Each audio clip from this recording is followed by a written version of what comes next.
बन जाऊं, अगर ये आपका जीवन हो गया तो आपकी साधना भी सफल हो गई और आप साधक से योगी भी बन गए। समझ में आया?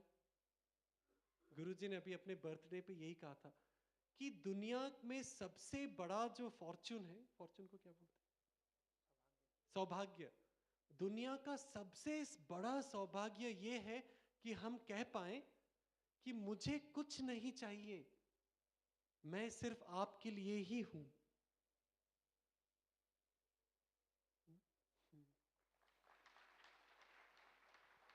मुझे कुछ नहीं चाहिए, मैं आपके लिए हूं। फिर चाहे आपका परिवार हो या पड़ोसी हो या सोसाइटी हो या देश हो या विश्व हो, मैं क्या कर सकता हूं? देखो, एक कौवा इंसान से ज्यादा शेयर करता है, पता है आपको? एक इतना छोटा सा प्राणी, एक कौवा, सुंदर भी नहीं है आपकी तरह। एक कौवा इंसान से ज्यादा शेयर करता है। अगर आप कौवे को खाते हुए देखोगे, सबको का करके बुला बुला के सबको वही खिलाता है। देखा है आपने ये? कौवा कभी अकेला नहीं खाता, उसे कुछ भी दिखता है तो का करके सबको बुलाता है, आप भी आओ मेरे साथ खाओ, शेयर करता है। एक कौवा शेयर करता है तो हम क्यों नहीं शेयर कर सकते? एक कौवे जैसा प्राणी शेयर करता है, हम तो इतने, इतनी दिव्यता हमारे अंदर है, हम तो क्या क्या कर सकते हैं, है ना? तो ये साधक के लिए बहुत जरूरी है कि वो पहले सेवक बन जाए। सेवक बन गए तो आप महात्मा भी बन गए। समझ में आई बात? तो पहले सेवक बन जाओ। मैं क्या कर सकता हूं? कहीं भी चलो, अभी गुरुदेव को देखो, मैं कहता हूं उनसे अच्छा उदाहरण इस दुनिया में कोई है ही नहीं सेवा का। कोई भी जाए तो सबसे पहले यही पूछते हैं ना, खाना खाया आप लोगों ने?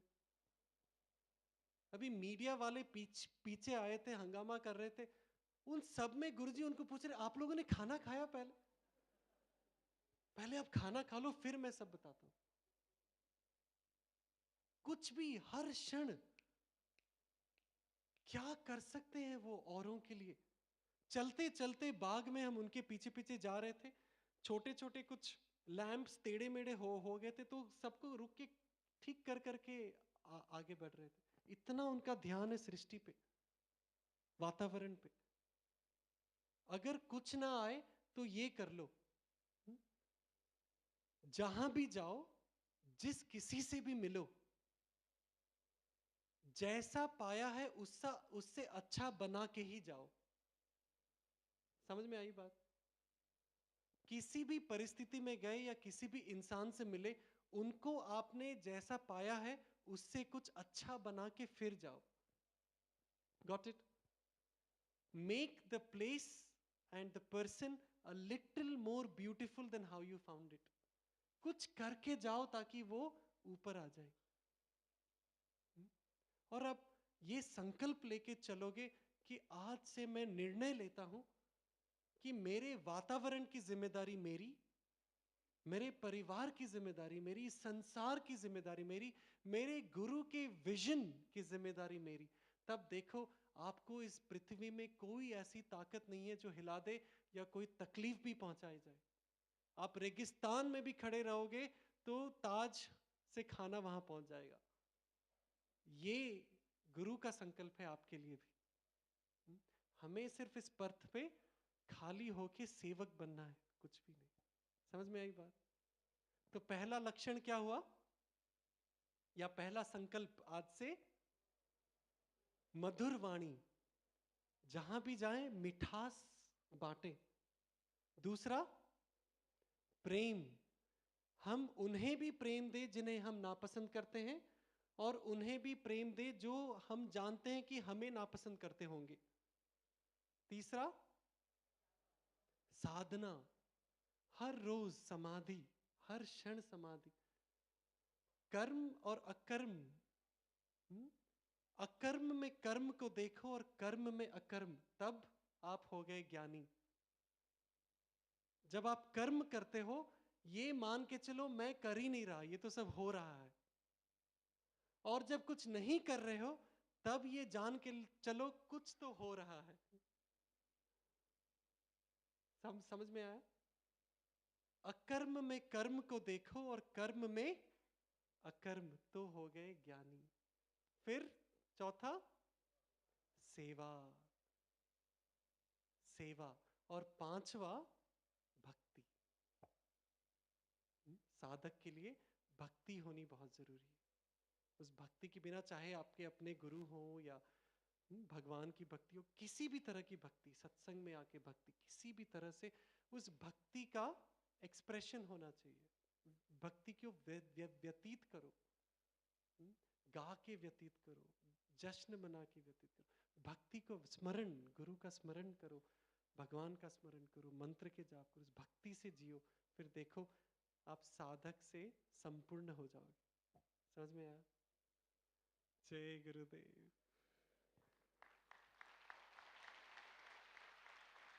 और आपके कुछ सवाल हैं तो 5-1 मिनट कुछ सवाल लेंगे। फिर अगर किसी को ब्लेसिंग्स चाहिए तो आप आ सकते हो। कुछ सवाल हैं, आप कुछ हमें पूछना चाहते हो? कोई ऐसे सवाल जो आपके मन में हो? और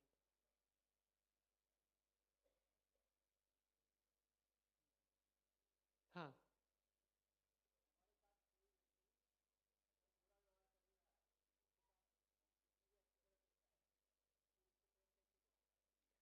हमारे साथ कोई बुरा व्यवहार करे, चाहे हम उनके साथ कितना भी अच्छा करें, तो प्रेम कैसे दें? आप प्रेम देने के काबिल ही नहीं हो। प्रेम देना कुछ अलग करना हो गया। जब आप खुद ही प्रेम हो तो प्रेम में ही रहो। सामने वाले के व्यवहार से अगर आपका प्रेम बदल जाता है तो आपका प्रेम प्रेम है ही नहीं।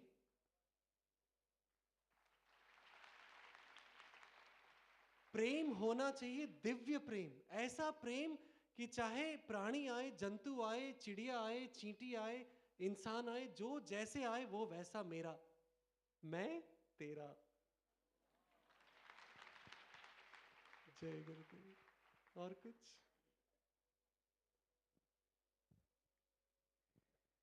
अगर आप उन्हें प्रेम देना चाहते हैं तो पहले आपको उनको स्वीकार करना पड़ेगा। नॉर्मली ऐसा होता है ना, कोई हमारे साथ बुरा व्यवहार करे तो हम थोड़ा मन परेशान हो जाता है। होता है? होता है नहीं होता?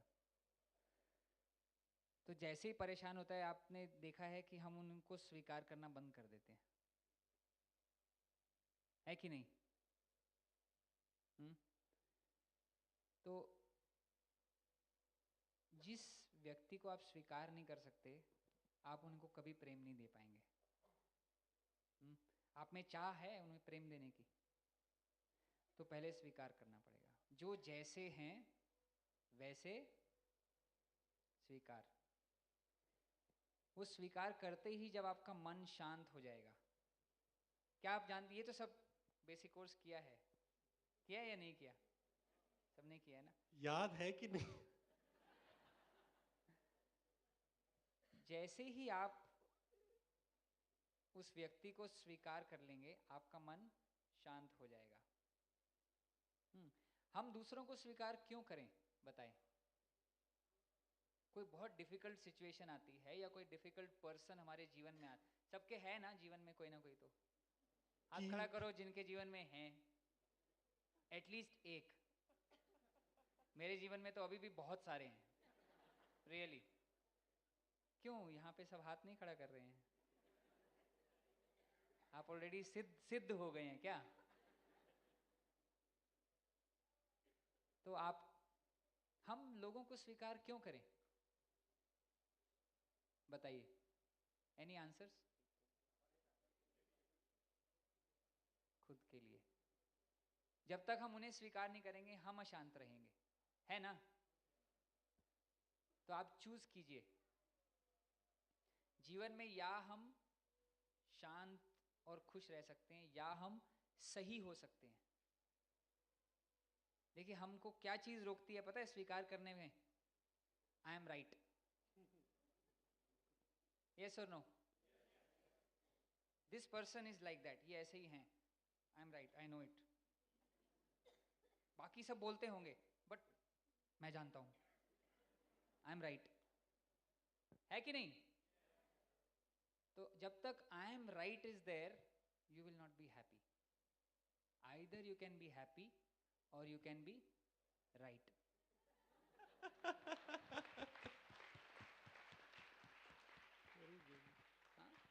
So if you want to be happy, give up being right.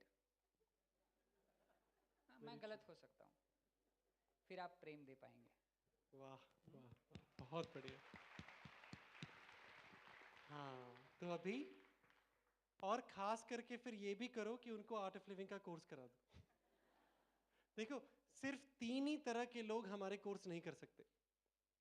पहला, जो मर गया हो, उनके लिए हम अब कुछ नहीं कर सकते, बेचारे वैसे ही सिद्ध हो ही गए। दूसरा, जो मेंटली पूरा डिरेल्ड हो, वो भी इट्स टू लेट, उनका भी अब हम कुछ नहीं कर सकते। तीसरा, जो जिनको एनलाइटनमेंट मिल गया हो, तो पहले से वो बुद्ध बन गए हो, उनके लिए भी अब जरूरी नहीं रहा ना। अब इन तीनों के अंदर कोई नहीं आता, तो उनके लिए हम जिम्मेदारी लेके उनको कोर्स करवाते हैं ना। और इस कोर्स करवाने के लिए, और ये जो हमारा मार्ग है इसको फैलाने के लिए, लोगों में ये भावना जगाने के लिए, नासिक में भी हम ज्ञान का मंदिर खोल रहे हैं, है ना।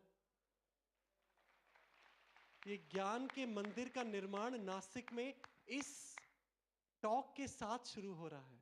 तो इस टॉक में जितने भी फंड्स आए हैं, खर्चे के बाद जो भी फंड्स बचेंगे, सारे के सारे पैसे इनके हमारे नासिक के प्रमुख ने और सबने ये निर्णय लिया है कि सारे के सारे पैसे पहला जो निर्माण का जो डोनेशन का जो भी जमा पूंजी उसमें जाएगा।